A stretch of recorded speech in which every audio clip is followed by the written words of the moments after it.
Okay, so we're back for episode 2 of Peace Over Pressure. Do I have to talk loud like that? Stop. Okay. So we're back for episode 2 of Peace Over Pressure. Today we're on my back porch. Last time we were on your back porch. These are spaces that bring us both a lot of peace. We're able to do a lot of clear thinking in these locations. So with that being said, let's talk more about peace. You feel more at peace today then? I feel amazing today. Okay. All right, let's get deeper into identity, because we did talk vaguely about that last week, and how we're trying to live out our true identities in just our day-to-day lives, but also in the workplace. So for you, identity, unpack it a little bit. Okay. I hate the word unpack. Why did I say unpack? We'll edit that out maybe. But I hate it too because I heard it so much, but it really is like kind of what we're trying to do. Also, it's because, like we've kind of been unwrapping this gift. Yeah, Your I know. identity is a gift. Ever So since Christmas. unwrap the gift of your identity, Chris. Okay. It's like having a superpower. I have more clarity, which when you have clarity, you can have confidence in what you're doing because you just see things more clearly. Do you feel that? I do. I think that the personality tests, because there's tons of personality tests out there, a lot of value in those, but they are very, if you just take them for what they are, they're very self-focused. So They're not kingdom focused. they're not kingdom focused. They are very helpful in us being more aware of our own traits and qualities and strengths and weaknesses, all that good stuff. Really great to know what your team, what their personalities are, things like that. But the beauty really did kind of take place when we realized, okay, there's a higher narrative here. We have kingdom names that we've been called by God. And so when you pair that with, like you said, what we've already known, I'm thinking back to my childhood. There's things that I'm like pulling a thread throughout my entire life that's like, Yeah, I want to hear about that some because you told me some of that the other day, and I was like, okay, we got to make sure that Tori gets to say that on camera because it's precious. But like what you were just saying a minute ago about the identity thing, it's we all have that, and I wanted to convey that you don't just become aware of it without working for it, like without searching, without spending time asking God, seeking Him in that way. I kind of feel this way, but is that what you see in me? Is that the value that you put in me that you were wanting to, impact the world with? So, it's kind of, it takes an investment of time to sit long enough to listen because I've never done that. And I'm not really good at that, sitting and listening. So one of the things that brought this to life for me was when we were reading Living Fearless. Jamie does a great job in the book telling stories from the Bible where God is speaking uniquely to each individual person. So he gives the example of David, and David in the Bible is a shepherd, poet, warrior, king. Yeah. And when David is really living out his true identity in Christ, in God, he's like the greatest leader of all time. When he steps outside of that identity, fear takes over. There's tons of stories about all the things that go wrong. All the mistakes he made when he stepped outside of that personality. But what's so beautiful is all it takes is for David to recognize, oh yeah, my true identity as shepherd, poet, warrior, king. And it's as quick as that. You can change your mind as quick as that. Yeah, but the key part of that story that I heard was that instead of just going and doing what he always did, which was act on his own impulses, he stopped and asked God this time and said, what do you want me to do? Do you want me to go chase after those, our families or not? Because if you want me to go chase after them, I want to know, are we going to win? So it was kind of like, what do you want me to know here? And what do you want me to do? And that's like been an anchor for ever since we've read that and learned that concept is you just stop and ask God. He wants to tell me. He wants me to be smart. Yeah. He wants me to do great things. So why do I not just stop and ask Him, instead of just going with my own knowledge or what I think I should be doing. It's been beautiful. It's given me a lot more well, I said clarity, but confidence and also comfort, just peace. Maybe it's given me a level of peace that I never really had before. I know I didn't. So, For me, it's kind of made all the stories in the Bible come alive even more because I see that God is speaking to each individual person uniquely. And it's not in a formulaic way that we've always been taught. I think we grow up thinking that like God only talks to you if you have your ducks in a row and you're like, but it's just so not the case. It's like he knows everything about us and he wants to communicate with us on a deep level. right. It's like what you get ready to say. It's like checking all the boxes. Like, okay, go to church two times a week, 3 times a week. Check. Do my daily prayers, do my daily Bible Yeah. reading, like just all the things that people feel an obligation to do, maybe. But for me personally, I don't feel any of that. I feel like my obligation is to spend time every day with him just listening. So I want to tell a story about that. As I was growing up, I just remember waking up, trying to get ready for school. But one thing always stood out to me is that when you got up, you would go grab your Bible and a notepad, and you would go downstairs. And honestly, like I couldn't tell you I don't know what you did downstairs. I just know you were going to get away with the Lord. And so just just so you know, the effect that had on my life was to see someone, whether you were having a good day, a bad day. Like I knew watching you grow up, you went through a lot. But to see you physically set yourself apart, and does that mean you were perfect? No. But to me, it was just the consistency of meeting with the Lord, even when you maybe weren't on the right path, or it was just the consistency, and it stood out to me. It made an impact on me. The way you would write notes, I would just see your scribble scrabble like laying around. You have a very distinct handwriting. Nick, is that right?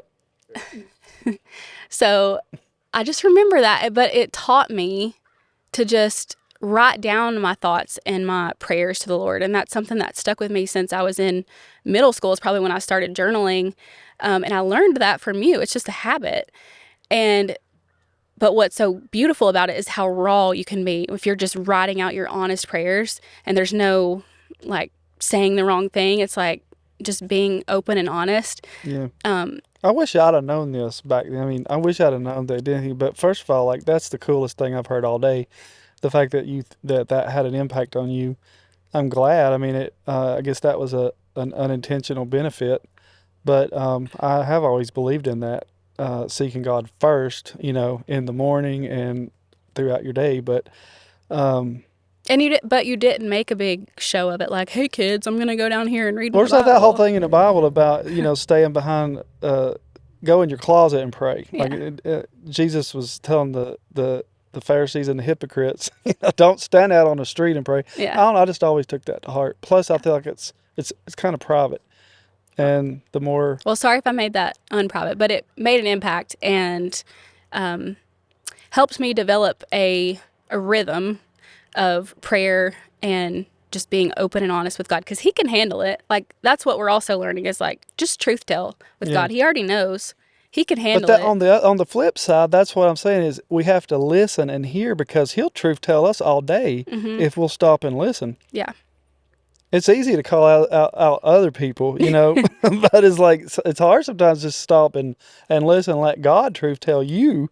But most of the time it's good stuff. Like, of course he's going to, I guess, let it be known, and it should be known inside of our spirit, things that we're doing wrong or paths that we're going down that are not where we should be going. But I think the benefit of it is it's just more, you just hear more wisdom. You hear more clarity of vision of what you should be working toward with your life and with the power that you've been given.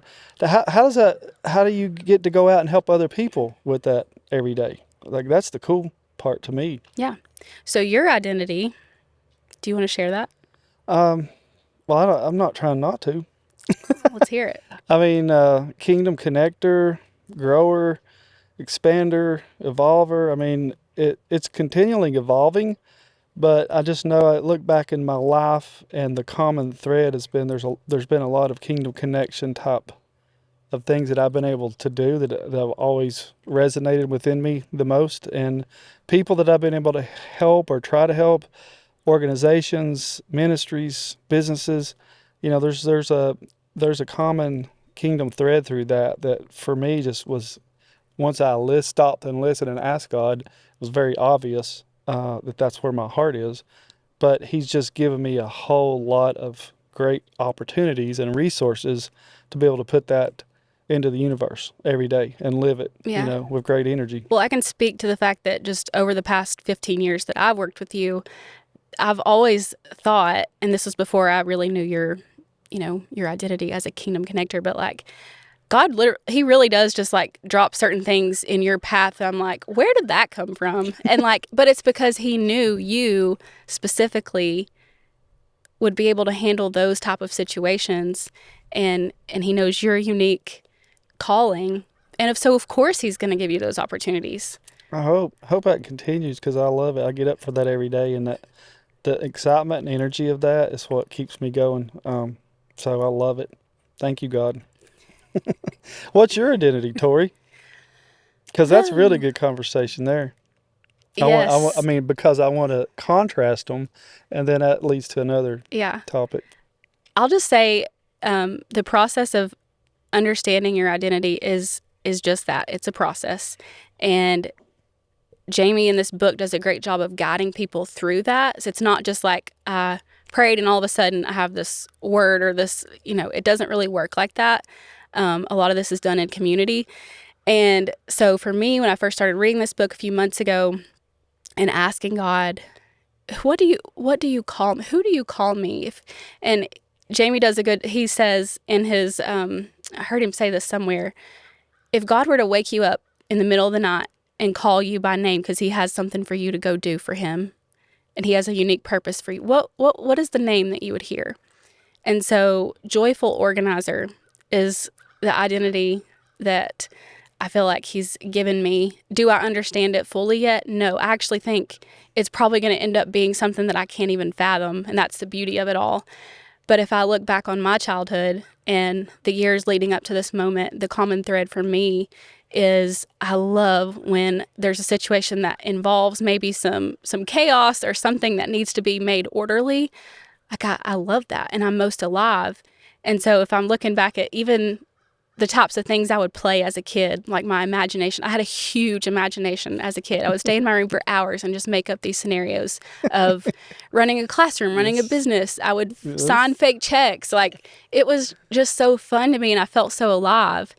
And so like if you really think about those times and pull the thread, why was I so alive in those moments?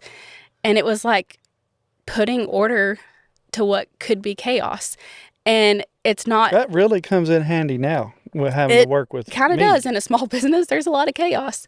You are a lot of chaos. I am a lot of chaos, I know, and I think you do a great job in helping bring order to it. But I think there's a contrast there that I wanted to kind of bring out as a parent. Yeah, I saw that early on. When you were playing with other kids, you normally had a little notebook that you were keeping notes or trying to organize the activities. I mean, Mm-hmm. that was beautiful and it was hilarious at the time. It was beautiful. And then now sitting here, 30 years later, it's like even more beautiful to see how that's been manifest in your life and how God's used that to, for your personal identity and how it's related to our company and to the world and how many people you get to impact. Man, as a parent, what a blessing. But But I want to point out the kind of the shadow side of that too, because when things are chaotic and it feels like, oh, I got to figure this out, when I take it upon myself outside of the strength of the Lord, what that feels like is pressure. And so my gift can quickly become a curse if I'm not constantly and being I see aware, that in you. being aware that it's from God. If I'm doing it in His strength, it's a beautiful thing. I see that in you, and I worry about it as a parent. Just, but I love you as much as anybody in the world, and so when I see you in that pressure, it just because I know you have a very high bar and a high standard on everything that you do, and it does put an enormous amount of pressure on you. So yeah, I cringe seeing that, and I want to help you out of it, but I also know it's necessary. Yeah, In it's part life, of, and everybody's going to it's have. part of the process. Like, I'm very okay with the fact that I don't have it figured out. I'm very okay with the fact that God has given me this unique identity, and He's given me a whole lifetime to just watch it unfold. And He's going to meet me at every single moment. And So that puts what? the So joy. your Enneagram is what? A 1 or 2? Enneagram 1, 1 and what? Is it? wing 9, I think. Oh, So, peacemaker. yeah. But Enneagram 1 is about organization and order, and that the need for that, right? Mm-hmm. Whereas mine, I'm 8, and I don't know what the exact definition is, but I just know that I'm more about the mystery and about the sometimes chaos and trying to vision. And sometimes when I'm trying to do something and it's all in my head, and I feel like I don't need anybody else. I know what I'm doing, but you're more over here like I'm really like I want to help you organize this, and I want to help you make it right. I want to help you have a process and a system that's going to work for all of our team members. There's some tension to be managed there, and we Mm-hmm. have to do that every single day. So So we've that's going to learned be to, a whole, episode yeah, on its we've own. learned to embrace it. Let's say we'll talk about it more in the future, but leave it there for now. I'm really excited just to see how all this starts to play out even more, because we're becoming aware of our unique identities. Our team is becoming aware, and God is orchestrating all that for His own thing. Like, we don't actually even know what that is, and that's okay. That's beautiful too. So, We're working towards clarity every day. We're evolving into that. It continues to evolve and always will. But the closer we are to clarity, personally, in front of God, and knowing how He sees me, what He wants me to know, what He wants me to do each day, and it all starts to become a very clear vision. And it's a beautiful way to live life. I wish I could give that gift to everybody, because it's like having, a special language between you and God. And really, all it is just the time to stop and listen yeah. to hear it. So, And really, how this plays out practically for anybody who's listening to this is that it's literally as simple as just asking God, what do you want me to know? What do you want me to do? And then being intentional enough to listen, and asking God, who is it that you call me? Because the Bible's full of Him calling people by name. So it's not a foreign concept. yeah. This is something to be excited about. And Yeah.